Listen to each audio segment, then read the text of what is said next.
Hey there, and welcome. So, today we're going to tackle one of the most useful things you can learn in English, how to talk about your day.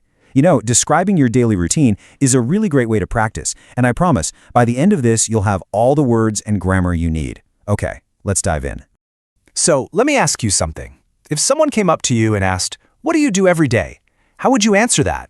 It's a super common question, and honestly, knowing how to answer it well is a fantastic way to practice your English and just connect with people. Okay, so here's our game plan. It's really simple.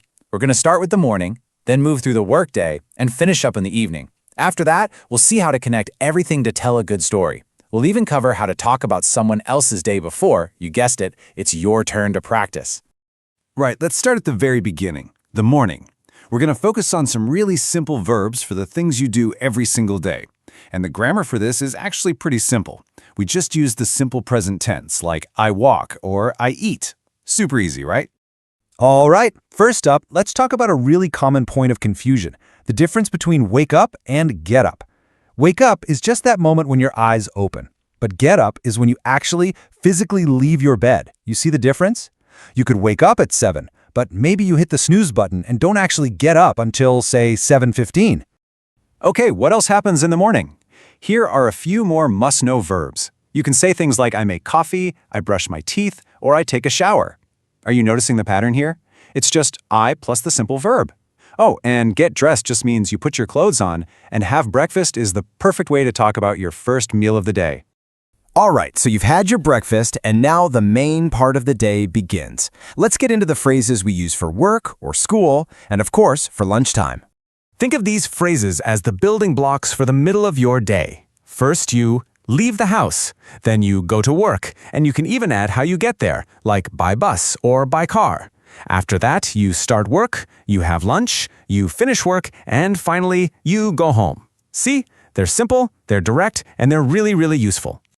Okay, you've got the basic actions down. But what if you want to add a little more detail, a little more flavor to your story? That's where frequency words come in. They're just words that describe how often you do something.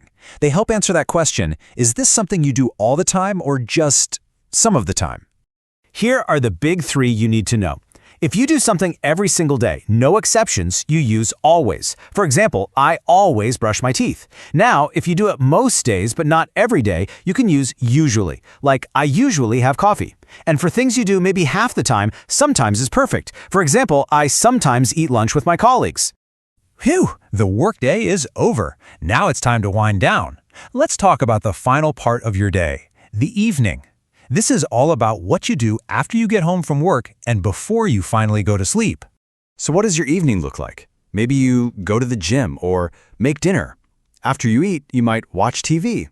And hey, look at this one, my personal favorite, study English.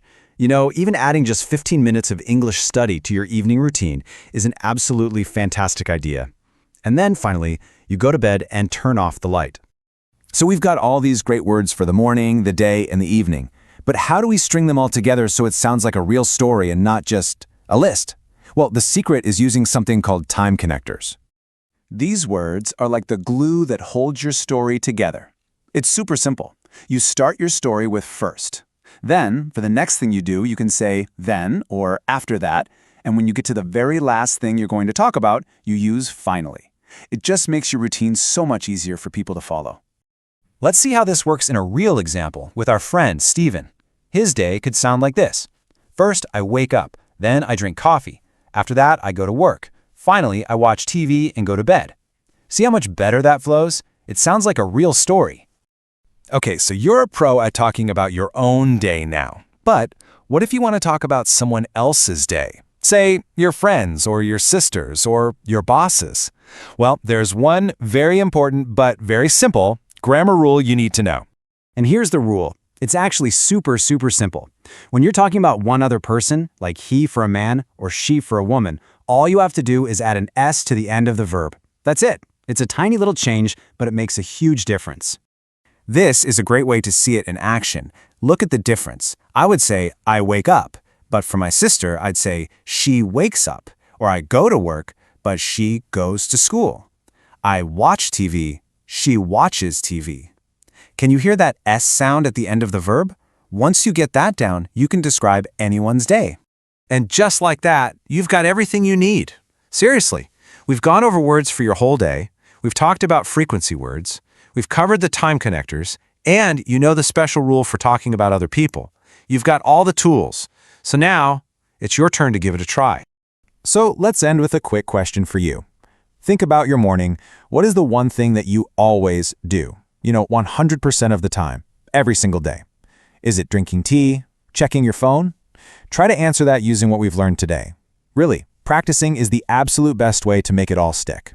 Thanks for joining me for this, and keep up the great work.